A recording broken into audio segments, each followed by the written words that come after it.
of RoboCop, Jose Padilla.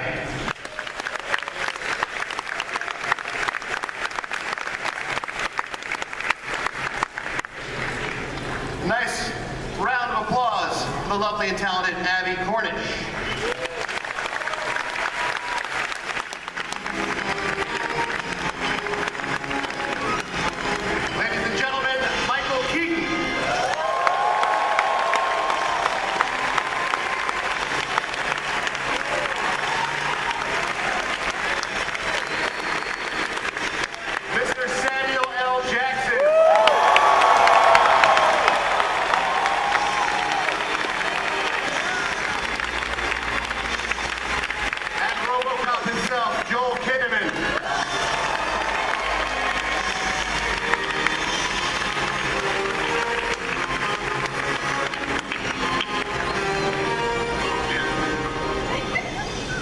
Have a little time at the end to take your questions for this illustrious panel, so think about what you might want to ask. Jose, I'll start with you. RoboCop is a beloved film. What made you want to reimagine it in a modern day setting? The fact that it's a beloved film.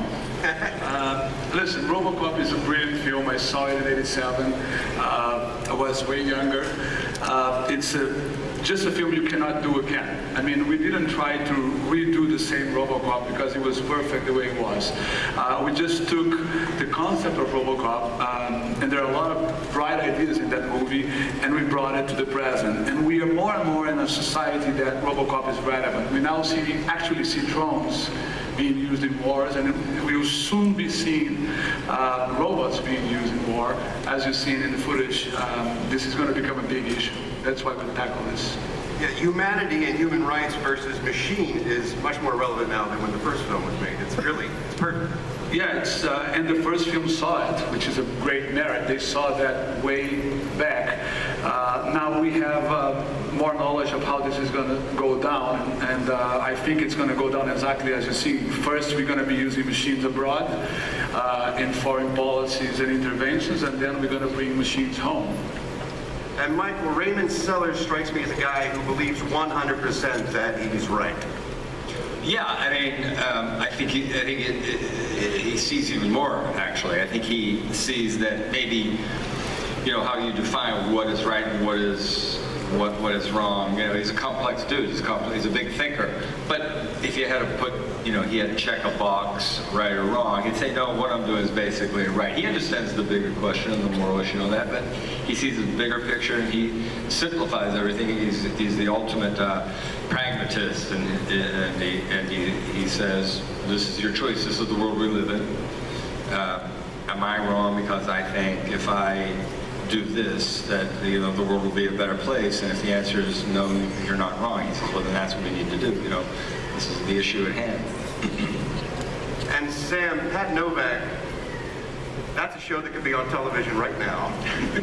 Completely believable. Did you find any inspiration in any of these broadcasters, maybe to get the feel for Pat Novak's vibe? Well, I like to refer to Pat Novak as Rush Sharpton. So we kind of get a combination of those two guys. A guy who has an opinion, who's not afraid to state it, and uses every means necessary to get people to agree with him. Joel, let's talk a little bit about the challenges as an actor of playing man and machine fused. Not a lot of roles like that out there. How did you work towards achieving that? Well, a big difference from the original to our version is that Alex doesn't die. They managed to save his life, and he's amputated from the throat down, pretty much.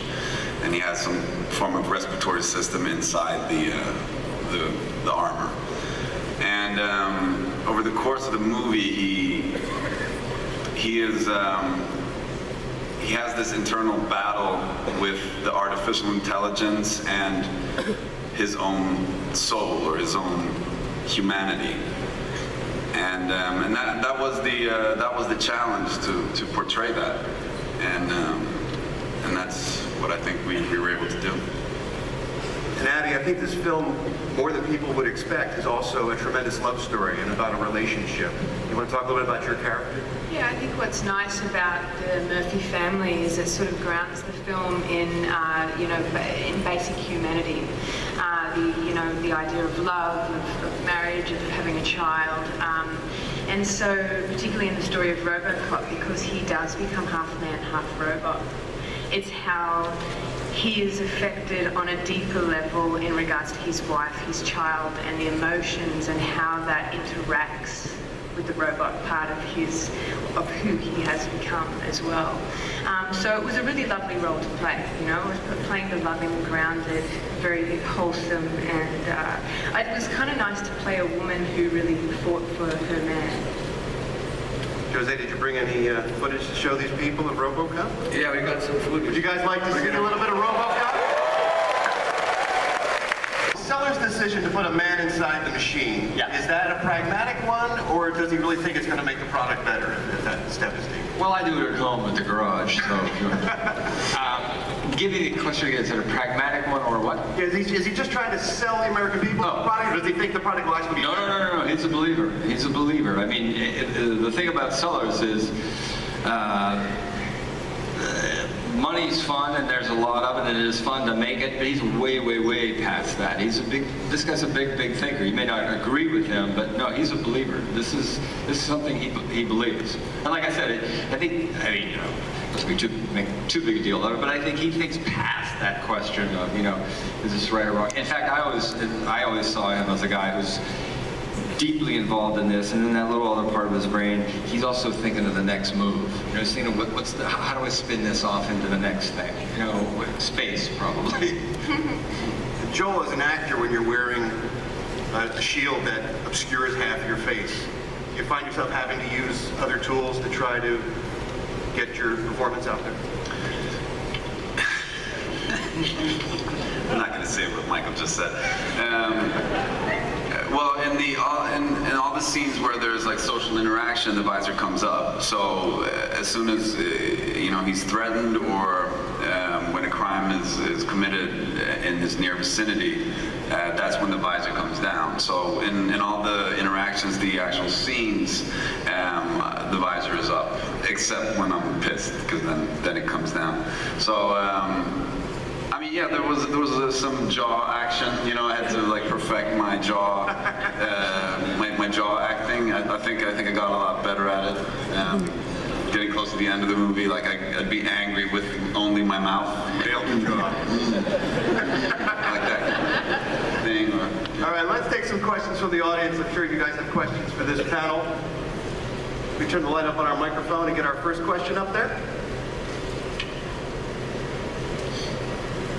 Hello, sir. What's your question? Yeah, I have a question for the director, but Joel, real quick. Mulder, Wyndon,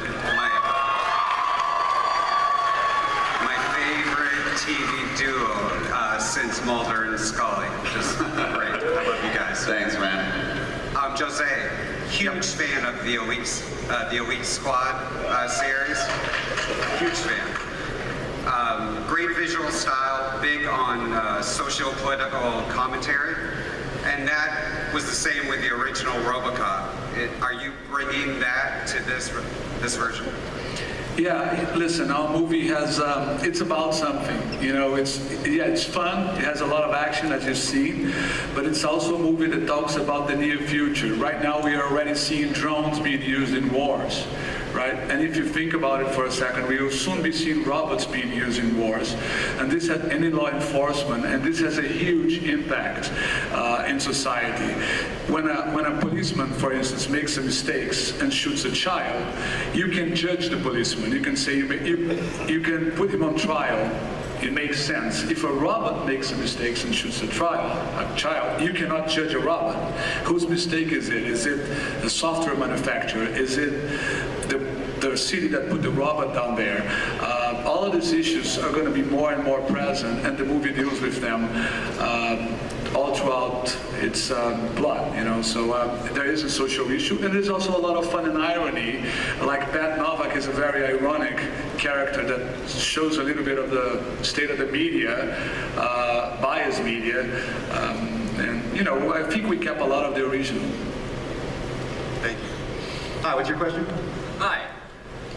Yeah, I was just wondering, so in the original RoboCop, there was a scene when they're putting together Alex Murphy, and they have the option of keeping his arm or just complete cutting it off. And I noticed in the trailer, he decided to keep his hand, and wondering if that was in relation to the original purpose of that?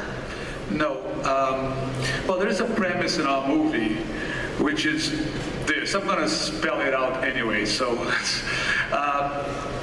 our movie is in the future, and in the future, America and other countries are using drones and robots in foreign policy, right? But because a robot cannot be accountable, robots cannot pull the trigger domestically at home. So OCP, Omnicorp, they are losing a lot of money because they cannot sell robots in America. So how do they circumvent the law? They put a man in the machine. They create a machine with a conscience. That's the idea. They have to sell the idea that this is a machine and that this is a man. And you know, men greets like this, right? This is how we greet me here. This is what you do. So they keep his hand for that reason only. Human contact. That's great. Hi, what's your question? Hi. Firstly, I just want to say you're well. It's nice to meet you another sweet here at Comic-Con. Me and my brothers just flew in the other day, so. Ja, vad kul att du är här. Ja, verkligen. So my question is, what are the similarities to the older version of RoboCop, and what will tempt the newer audience to come and see this one, whether it's strength? The trailer you just saw. I mean, that's basically the only tool we usually have. And we read the script, you don't. We go in and do the work and hope that you guys like it. The only way we'll find that out is after you see the trailer, you pay your money, you come in, you see it, you tweet your friends and say, wow, you gotta see this shit, or not. So that's pretty much what it is. That's why we're here, to juice you up so that you can tell your friends, look, I saw this thing, looks like it's gonna be great, so hopefully let's go see it. And if the fruits of our labor turn out to be great, then we certainly appreciate it, because we did everything we could to entertain and inform you, and hopefully that's what we'll do when you see it.